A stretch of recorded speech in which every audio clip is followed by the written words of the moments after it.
Hello दोस्तों, I hope आप सभी अच्छे होंगे। और हम स्टडी कर रहे थे टाइम एंड वर्क, समय और कार्य। इससे पहले की वीडियो में एक इंट्रोडक्टरी पार्ट जो बेसिक अंडरस्टैंडिंग होती है चैप्टर की, वो हमने सीखा। बिल्कुल बेसिक जीरो लेवल से हमने टाइम एंड वर्क को सीखा, ठीक है।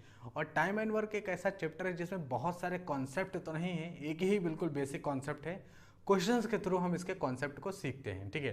तो हम अगले क्वेश्चन सॉल्व करते जाएंगे और क्वेश्चन सॉल्व करते करते टाइम एंड वर्क के कॉन्सेप्ट भी सीखते जाएंगे, ठीक है।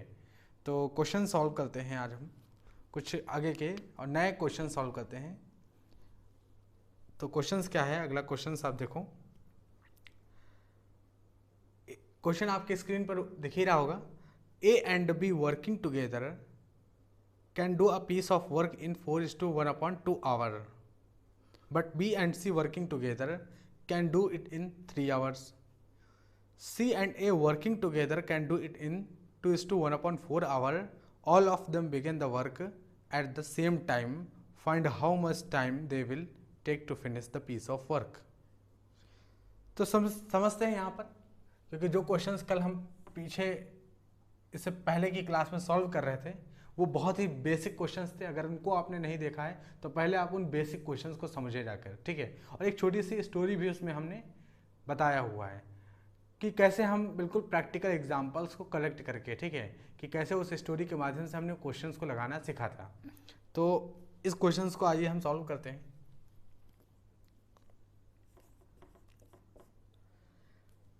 A and B working together can do a piece of work in 4:1/2 hours, ठीक है। तो ये A प्लस B है और ये दोनों साथ मिल के अगर काम करते हैं तो कितना समय लेते हैं किसी काम को करने के लिए? 4:1/2 आवर। इतना टाइम लेते हैं। A और B अगर साथ में मिल के काम करते हैं तो 4:1/2 आवर्स का समय लेते हैं किसी काम को करने। अच्छा, उसी काम को करने के लिए अगर B और C को कर दिया जाए, B और C अगर मिल के काम करते हैं तो उसी काम को करने के लिए कितना समय लेते हैं? 3 आवर। और अगर हम C और A से वही काम करवाएं, ठीक है, C और A उसी काम को करते हैं तो कितना समय लेते हैं? 2:1/4 आवर्स, ठीक है। All of them begin the work at the same time. Find how much time they will take to finish the piece of work. अब A B से काम करवाते हैं तो कितना समय लेते हैं? 4:1/2 आवर। B और C करते हैं तो 3 आवर का टाइम लेते हैं और C और A करते हैं तो 2:1/4 आवर का टाइम लेते हैं। अगर हम A B C तीनों को काम पे लगा दें तो सवाल में पूछा गया है कि कितने समय में वो काम को कंप्लीट कर लेंगे, ठीक है। तो यह है हमारा बिल्कुल बेसिक सवाल। देखिए, अब बहुत ही ध्यान से देखना, ये मिक्स्ड फ्रैक्शन में है, ठीक है। तो हम इसको पहले कन्वर्ट कर लेंगे उसमें। 4 दूनी 8, 1 9/2 घंटे, ठीक है। ये 3 आवर्स और ये 4 दूनी 8, 1 9/4 घंटे।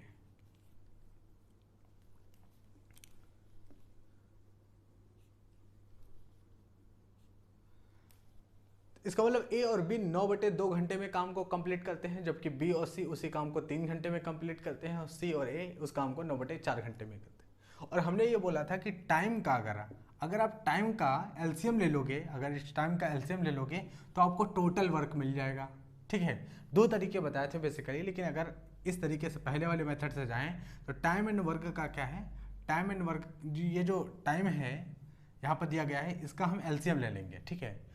और एलसीएम ले लेंगे तो हमें टोटल वर्क मिल जाएगा। लेकिन यहाँ पर ऐसा तो है नहीं कि 3 घंटा 5 घंटा 6 घंटा, तो 3 5 6 का एलसीएम ले लो।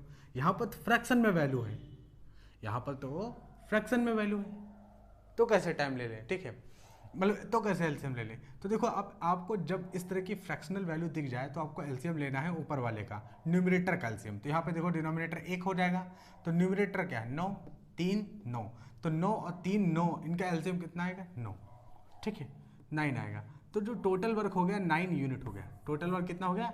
9 यूनिट हो गया। यह हमने टोटल वर्क मान लिया 9 यूनिट। बात समझ में आई? जब भी कभी फ्रैक्शन में आ जाएगा, ठीक है, टाइम, और हमें एलसीएम लेना होगा तो न्यूमरेटर, ठीक है, न्यूमरेटर का हम जो है एलसीएम लेंगे, तो 9, 3 और 9 का एलसीएम आ गया 9 यूनिट। इसका मतलब ये हो गया कि ए और बी 9 यूनिट के काम करने के लिए कितना टाइम लेते हैं, 9/2 घंटे। तो 9/2 घंटे में 9 यूनिट का काम तो 1 घंटे में, तो आप कहोगे 9/2 घंटे में कितने यूनिट का काम, 9 यूनिट का काम, तो हमें 1 घंटे का निकालना है काम। तो 1 घंटे में कितना हो जाएगा, तो 1 घंटे में जाएगा 9/9, और ये 9 जाएगा इधर तो 9/2, और फिर ये पलट के 2 ऊपर चला जाएगा, यानी 9/9 इंटू 2, 9 से 9 कैंसिल, यानी 2 यूनिट का काम। ठीक है, 2 यूनिट आ गया। मतलब आप देख सकते हो कि हमने क्यों न्यूमरेटर को ही एलसीएम लिया हुआ है, क्योंकि न्यूमरेटर पलट जाएगा और न्यूमरेटर से ये कैंसिल हो जाएगा, और ये नीचे वाला जो डिनोमिनेटर है ये आ जाएगा ए प्लस बी की एफिशिएंसी। क्योंकि अगर 9/2 घंटे में अगर 9 यूनिट का काम करते हैं तो 1 घंटे में हम काम निकाल रहे हैं, और 1 घंटे में हमें पता चला कितना काम, 2 यूनिट का काम। तो ए बी मिल के अगर 1 घंटे काम करेंगे तो 2 यूनिट का काम करेंगे, और 1 घंटे में किया गया काम एफिशिएंसी कहलाता है। तो ए प्लस बी की एफिशिएंसी, ए प्लस बी की एफिशिएंसी 2 है, ए की नहीं, ए प्लस बी की एफिशिएंसी। तो यहाँ से देखो 3 घंटे में 9 यूनिट का काम, यानी बी प्लस सी क्या करते हैं, बी प्लस सी मिलकर 3 घंटे में 9 यूनिट का काम करते हैं, तो 1 घंटे में 3 यूनिट का काम। ठीक है, 3 यूनिट का काम करेंगे, और ये बी प्लस सी की एफिशिएंसी कितनी है, 3। और देखो 9/4 घंटे में 9 यूनिट का काम, 9/4 घंटे में 9 यूनिट का काम, तो 1 घंटे में तो ये पलट जाएगा, 4/9 हो जाएगा, 4/9 से मल्टीप्लाई करोगे तो 9 से 9 कैंसिल, 4 आ जाएगा, यानी सी प्लस ए की एफिशिएंसी है 4 यूनिट। इतनी बात समझ में आई है कि नहीं? आई होप आई होगी आपको इतनी बात। तो ये जो 1 घंटे का हम काम निकालने की कोशिश करें ना, 9/2 घंटे में 9 यूनिट का काम, तो 1 घंटे में, 3 घंटे में 9 यूनिट का काम, तो 1 घंटे में, 9/4 घंटे में इतने 9 यूनिट का काम, तो 1 घंटे में। 1 घंटे में जो काम हम निकाल रहे हैं, ए प्लस बी 1 घंटे में 2 यूनिट का काम करेंगे, बी प्लस सी 1 घंटे में 3 यूनिट का काम करेंगे, जबकि सी प्लस ए 1 घंटे में 4 यूनिट का काम करेंगे। 1 घंटे में निकाला गया काम ही एफिशिएंसी कहलाता है। तो ए प्लस बी की एफिशिएंसी 2, बी प्लस सी की एफिशिएंसी 3, और सी प्लस ए की एफिशिएंसी 4 आ गई। अब एफिशिएंसी निकल आई, अब हमें क्या निकालना है, तीनों से तो काम करवाना है ना, तीनों से, ए बी सी से। तो हम ए बी सी की अलग अलग हमें एफिशिएंसी पता होनी चाहिए भाई, ए बी सी की हमें अलग अलग एफिशिएंसी पता होनी चाहिए। तो देखो बहुत सिंपल है, ए बी सी की अलग अलग एफिशिएंसी कैसे पता की जाए। तो ए प्लस बी आ गया 2, बी प्लस सी कितना आ गया, बी प्लस सी आ गया 3, और सी प्लस ए कितना आ गया, सी प्लस ए आ गया 4 आ गया। ठीक है, 3 इक्वेशन है, 3 अननोन है, बहुत सिंपल तरीके से आप सॉल्व कर सकते हो। जैसे ऊपर वाली इक्वेशन से नीचे वाली इक्वेशंस को हम माइनस कर दें, तो आप देखो ये इक्वेशन 1 है, ये इक्वेशन 2 है, ये इक्वेशन 3 है। बहुत तेज़ी से आपको ये काम करना पड़ेगा, और बहुत तेज़ी से हो जाएगा क्योंकि इक्वेशंस बहुत सिंपल निकल के आती है। तो ऊपर वाली इक्वेशन नंबर 1 से इक्वेशन नंबर 2 को माइनस करोगे तो कितना आएगा, तो आप देखो बी से बी कैंसिल हो जाएगा, तो ए प्लस बी है ऊपर, और उसमें से माइनस करना है कितना, बी प्लस सी को। तो बी प्लस सी को अगर आप माइनस करेंगे, यानी ऊपर न्यूमरेटर में कितना है 2, और 2 में से माइनस करेंगे 3, तो कितना आ जाएगा, 2 में से 3 माइनस करेंगे तो -1। तो यहाँ से माइनस करते हैं तो आ जाएगा ए माइनस सी, और ये -1 आ जाएगा आपको। अरे भाई ये पी से पी कैंसिल हो जाएगा ना, माइनस जाएगा तो माइनस का बी, ठीक है, और ए माइनस जाएगा तो माइनस ए माइनस सी -3 आ जाएगा। ठीक है, अब ये जो इक्वेशन आई है, इस इक्वेशंस को इस इक्वेशन से सॉल्व कर लो। देखो ये दोनों इक्वेशन है ना, ए माइनस सी -1 है, तो यहाँ लिख दो, यहाँ पर ये इस इक्वेशन को आप लिख सकते हो ए प्लस सी। ए प्लस सी क्या लिख सकते हो, अरे भाई सी प्लस ए या ए प्लस सी रख दो, तो ए प्लस सी रख दिया हमने 4 के इक्वल। अब इन दोनों इक्वेशंस को आप ऐड कर लो, तो सी कैंसिल, तो ए की वैल्यू कितनी आ गई 2a, और ये कितनी हो जाएगी, 4 में से 1 गए 3। तो यहाँ से ए की एफिशिएंसी निकल आई, कितनी आ गई ए की एफिशिएंसी, 3/2, 3/2 ए की एफिशिएंसी आ गई 3/2 यूनिट। ठीक है, यानी ए अगर 1 घंटे में काम करेगा तो कितना करेगा, ए केवल 1 घंटे में काम करेगा 3/2 यूनिट। ठीक है, यूनिट माना है हमने वर्क को, इसलिए एफिशिएंसी भी यूनिट में ही निकल के आएगी। ठीक है, तो ए की एफिशिएंसी आ गई 3/2। अगर ए की एफिशिएंसी 3/2 आ गई तो हम लिख देते हैं यहाँ पर ए की एफिशिएंसी, तो बी की एफिशिएंसी 2 है, यानी ए प्लस बी की एफिशिएंसी 2 है, जबकि ए की एफिशिएंसी 3/2 है। 3/2 मतलब 1.5, 3/2 मतलब 1.5 हो जाएगी। ठीक है, 1.5। तो अगर ए की एफिशिएंसी 1.5 है, 1.5 है तो a प्लस बी की 2 है, तो इसका मतलब b की कितनी होगी 0.5, 0.5 मतलब 1/2। अरे भाई a की एफिशिएंसी 3/2 आई निकल के, 3/2 यूनिट निकल के आई, ठीक है। अगर a की एफिशिएंसी 3/2 यूनिट आई है तो b की एफिशिएंसी 1/2 होगी, तभी तो a प्लस बी का सम 2 यूनिट आएगा। बात समझ में आएगी, ठीक है। अच्छा अब एक बात देखो यहाँ से, अगर b की एफिशिएंसी हाफ यूनिट है, हाफ, और b प्लस c की एफिशिएंसी क्या है 3 यूनिट, तो इसका मतलब c की एफिशिएंसी 2.5 होगी, 2.5 मतलब अरे 2:1/2 यानी 2 4 5/2 होगी, 2 यूनिट, यानी ये c की एफिशिएंसी क्या होगी, c की एफिशिएंसी 5/2 होगी, क्योंकि b की हाफ यहाँ से निकाल चुके हैं। तो a की एफिशिएंसी मिल गई कितना, a की एफिशिएंसी मिल गई 3/2, b की एफिशिएंसी 1/2 यूनिट और c की एफिशिएंसी मिल गई 5/2, तीनों की एफिशिएंसी मिल गई।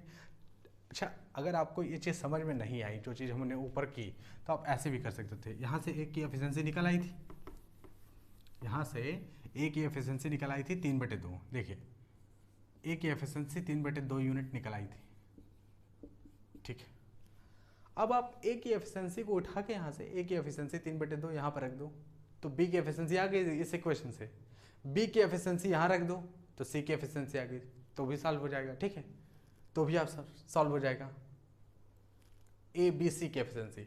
अब हमें जो टोटल वर्क है हमने वही चीज़ डायरेक्टली यहीं पर कर दी जो चीज़ लिखी थी। अब टोटल वर्क, अब हमें क्या निकालना है, टाइम निकालना है, कितने समय में ए बी सी तीनों मिलके काम को कंप्लीट करेंगे। तो ए बी सी मिलके तीनों काम को कंप्लीट करेंगे, इस काम को कितने 9 यूनिट के काम को। तो टोटल वर्क क्या फॉर्मूला था, जो फॉर्मूला हमने total work divided by efficiency, total work divided by efficiency, ठीक है। तो टोटल वर्क कितना आ गया, तो टोटल वर्क लिखोगे आप 9 यूनिट, इस 9 यूनिट के काम को करना है, ठीक है। Total work divided by efficiency, तो एफिशिएंसी मतलब किसकी एफिशिएंसी, तीनों से करवाना है, ए बी एंड सी तीनों से करवाना है ना, तो तीनों की एफिशिएंसी का सम यहाँ लिखना पड़ेगा।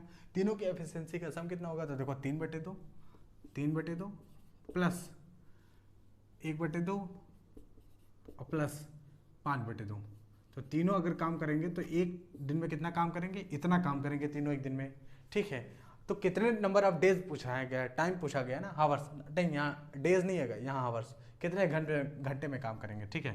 तो ए बी सी तीनों की एफिशिएंसी हमने लिख दी, ठीक है।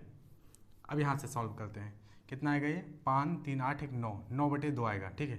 ये सॉल्व होकर कितना आएगा 9/2, इसका मतलब ये आ जाएगा 9/2। अब ये पलट के ऊपर जाएगा तो कितना आएगा 9/,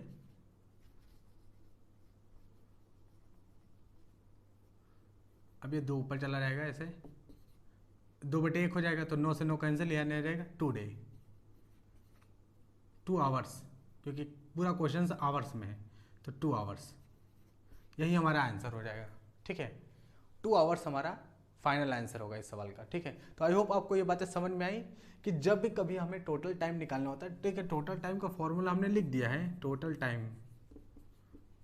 टाइम का फॉर्मूला क्या होता है, टोटल टाइम बराबर होता है वर्क, जो टोटल वर्क है, total work divided by number of, यानी नंबर ऑफ डेज, ये एक फॉर्मूला हमने लिखा था। टोटल टाइम कितना होता है, टोटल टाइम बराबर होता है efficiency into number of days, ठीक है, ये होता है नंबर ऑफ डेज।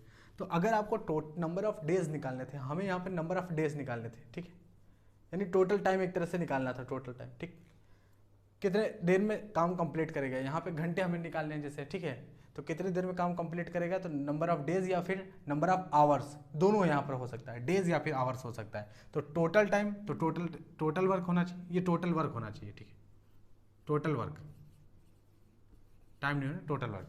तो टोटल वर्क हमने यहाँ लिख दिया 9 यूनिट जो हमने माना था, ठीक है, और इसको एफिशिएंसी से हमने डिवाइड कर दिया, तो टोटल वर्क 9 यूनिट, और जिससे आप काम करा रहे हो ए बी सी तीनों से करा रहे हैं, तो तीनों की एफिशिएंसी यहाँ पर मेंशन कर दी। ये नंबर ऑफ डेज निकला है, दो नंबर ऑफ डेज या नंबर ऑफ आवर्स दोनों चीज़ निकल रहा था, क्योंकि कल हमने एफिशिएंसी में ये बात डिस्कस की थी कि एफिशिएंसी में work done in a unit time में किया गया जो काम होता है उसी को हम एफिशिएंसी कहते हैं, ठीक है। तो यूनिट टाइम क्या होता है, यूनिट टाइम 1 घंटा, 1 दिन, 1 मंथ, कुछ भी हो सकता है यूनिट टाइम। तो यहाँ पर जो है हम आवर्स में लिखे हैं तो आंसर आवर्स में आएगा, अगर डेज में होता तो आंसर डेज में आएगा, ठीक है, अब हम चलते हैं अगले क्वेश्चंस पे। अगला सवाल हम सॉल्व करेंगे। अब क्वेश्चंस का लेवल धीरे धीरे बढ़ता जाएगा, ठीक है। Ronald and Ilan are working on assignment. किसी असाइनमेंट पर दो रोनाल्ड हैं, एक इलान है, दोनों काम कर रहे हैं, ठीक है। Ronald take 6 hour to type 32 pages on a computer while Ilan takes 5 hours to type 40 pages. How much time will they take working together on two different computers to type an assignment of 110 pages। ठीक, देखिए questions बिल्कुल ही different questions है time and work का, समझिए, लेकिन concept बिल्कुल time and work का लगेगा यहाँ, ठीक है। समझते हैं इस क्वेश्चंस को। रोनाल्ड और इलान, ठीक है, रोनाल्ड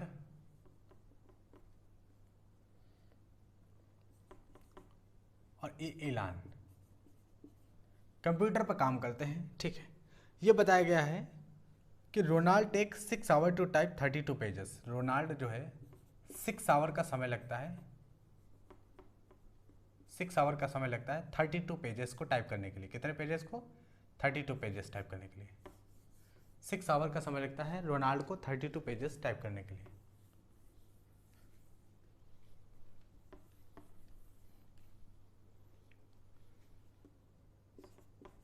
सिक्स आवर्स में 32 पेजेस। जबकि इलान को कितना समय लगता है? इलान जो टाइपिंग है, typing on a computer while Ilan takes 5 hour to type 40 pages. 5 hour में 40 पेजेस टाइप करता है। कितने? 40 पेजेस, ठीक। 5 आवर में 40 pages Ilan. How much time will they take working together on a 2 different computer to type an assignment 110 pages. 110 pages इन्हें type करना है। सवाल क्या है कि 110 पेजेस टाइप करने हैं, 110 पेजेस टाइप करने हैं, और दोनों एक साथ इस प्रोजेक्ट पर अगर काम करें, इस असाइनमेंट पर, तो आपको बताना है कि कितना टाइम लेंगे दोनों, ठीक है। आप एक चीज़ देखो कि रोनाल्ड यहाँ पर कितना टाइम ले रहा है, तो आप कहेंगे कि रोनाल्ड 6 घंटे में 32 पेजेस टाइप कर देता है। कितने? 6 घंटे में 32 पेजेस टाइप कर देता है, ठीक। तो हम ये पता करना चाहते हैं कि रोनाल्ड की एफिशिएंसी क्या है। 6 घंटे में अगर 32 पन्ने टाइप कर देता है तो 1 घंटे में कितना टाइप करेगा, तो आप कहेंगे 1 घंटे में टाइप करेगा 32/6 पेजेस। रोनाल्ड जो है 1 घंटे में टाइप करेगा 32/6 पेजेस। और 1 घंटे में किया गया काम या 1 मिनट में या 1 दिन में हम एफिशिएंसी, इसका मतलब रोनाल्ड की एफिशिएंसी पता चल गई, बिल्कुल 32/6, ठीक। इलन 5 घंटे में 40 पन्ने टाइप करता है, तो इलन 1 घंटे में टाइप करेगा, इलन 1 घंटे में कितना टाइप करेगा, तो यहाँ 40/5 पेजेस टाइप करेगा इलन। और ये 40/5 कितना आ गया, तो आप कहेंगे 5 8 40, यानी 8 पेजेस। यानी इलन टाइप करेगा 8 pages per hour, Ronald type करेगा 32/6 पेजेस पर आवर, ठीक है। यानी रोनाल्ड की 1 घंटे में टाइप की गई पेज जो है एफिशिएंसी होगी, तो रोनाल्ड की एफिशिएंसी 32/6, इलन की एफिशिएंसी 8 पेजेस, ठीक है। अब इन दोनों को हमें काम करवाना है, ठीक है। इन दोनों को हमें काम करवाना है। कितने? 110 पन्ने का असाइनमेंट है। तो हम टोटल हम अभी हमने सामने निकाला था कि टोटल वर्क क्या होगा। टोटल वर्क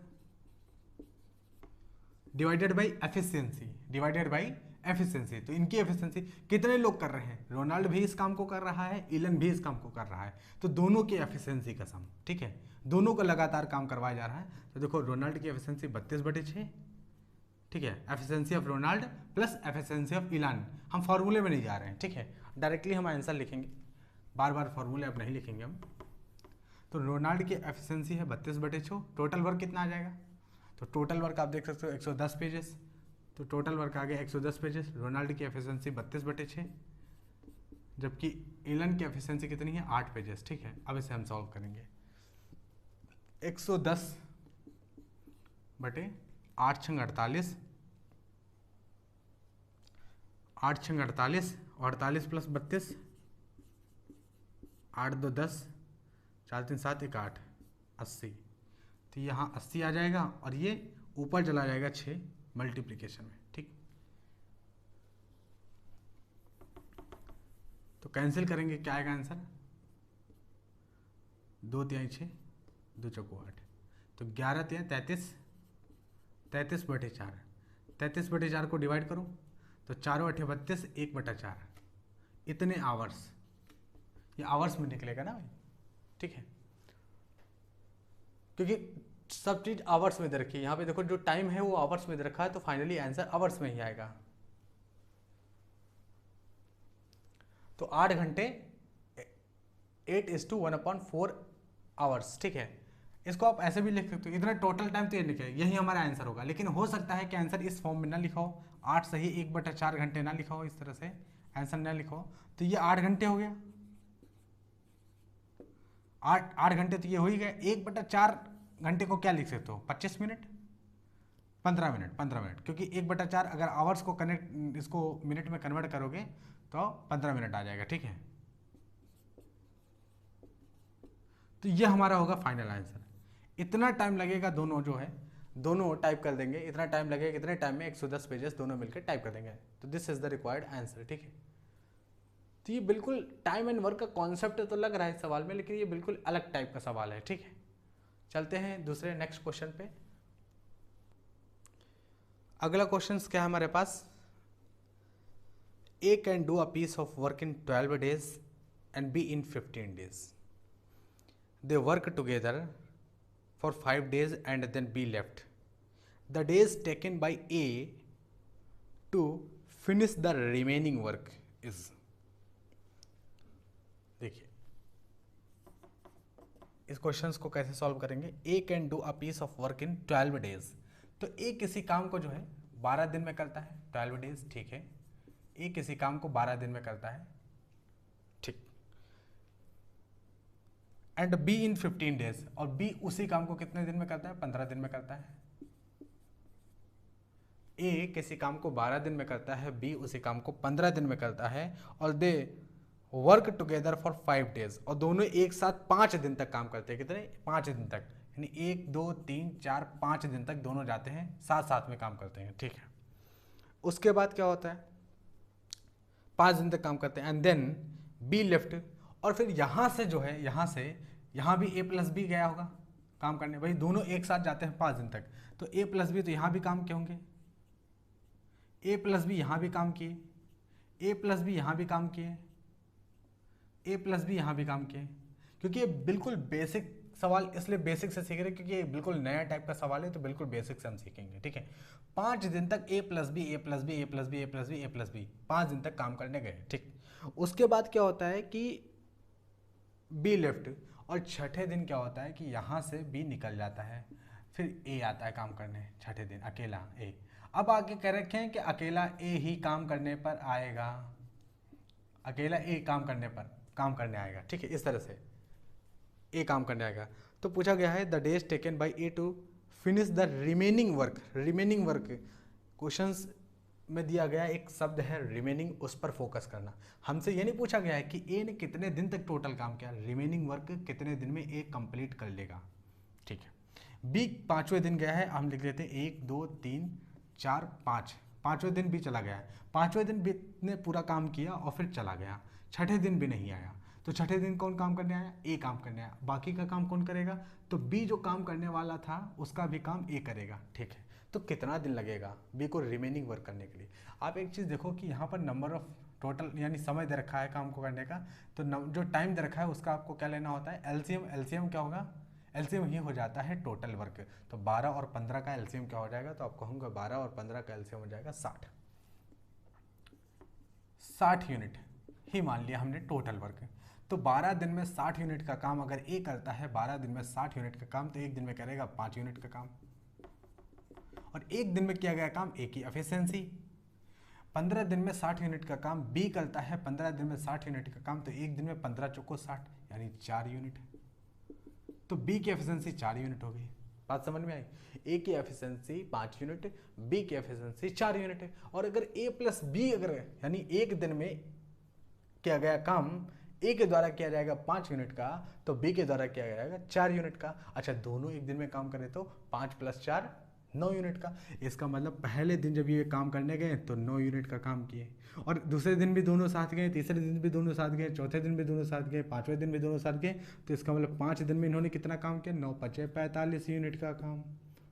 ठीक है, 45 यूनिट का काम हो गया है। अब बी ने इसको टाटा बाय कर दिया कि हम जा रहे हैं, 5 दिन काम हो गया 45 यूनिट का। अभी आप देख सकते हो कितने यूनिट का काम बचा, तो आपको कहोगे टोटल काम तो 60 यूनिट का है, अभी 45 यूनिट का काम हुआ। तो 60 माइनस 45 कितना हो गया भाई, 60 में से अगर 45 माइनस करेंगे तो आ गए यहाँ से 15 यूनिट, यानी अभी कितना काम बचा है, 15 यूनिट का काम बचा है। और अब आगे सिर्फ ए आएगा क्योंकि बी तो चला गया। तो पूछा गया है कि ये जो रिमेनिंग वर्क है, रिमेनिंग वर्क, ये तो रिमेनिंग वर्क होगा ना, यही तो रिमेनिंग वर्क होगा।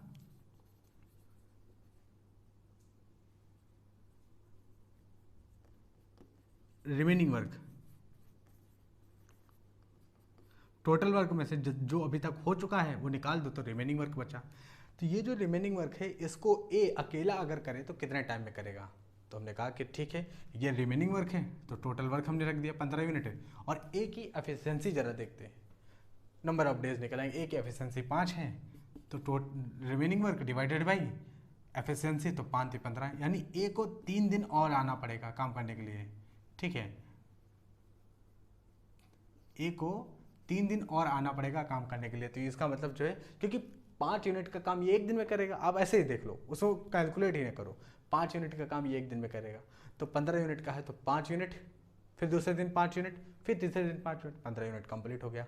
ठीक है, तो इसका मतलब ए यहाँ काम करने आएगा पहला दिन, बी के जाने के बाद यहाँ भी आएगा, ए यहाँ भी आएगा और ए यहाँ भी आएगा, यहाँ नहीं आएगा, बस काम कंप्लीट हो गया। क्योंकि टोटल वर्क 60 यूनिट का था, यहाँ 45 यूनिट का काम कंप्लीट हुआ और ये 5 यूनिट 3 दिन तक काम करने। अब इसी सवाल को, ये बहुत ही बेसिक सवाल था, ठीक है, आंसर कितना आ गया कि रिमेनिंग वर्क एक कितने दिन में करेगा, तो आंसर आ गया 3 डेज। ठीक है, ये एसएससी में पूछा हुआ सवाल है, ये एक बेसिक सवाल था जो हमने यहाँ पर उठाया। ठीक है, अब इसी के बेसिस पर आपको बड़ा सवाल यहाँ से पूछा जा सकता है। ठीक है, कि ए और बी काम कर रहे थे, ए बी सी काम कर रहे थे, बी चला गया 5 दिन बाद, सी चला गया 10 दिन बाद, तो ए ने कितने दिन में काम कंप्लीट किया। अब इसमें वेरिएबल्स और आ जाएंगे, ए बी है, हो सकता है सी आ जाए, डी आ जाए।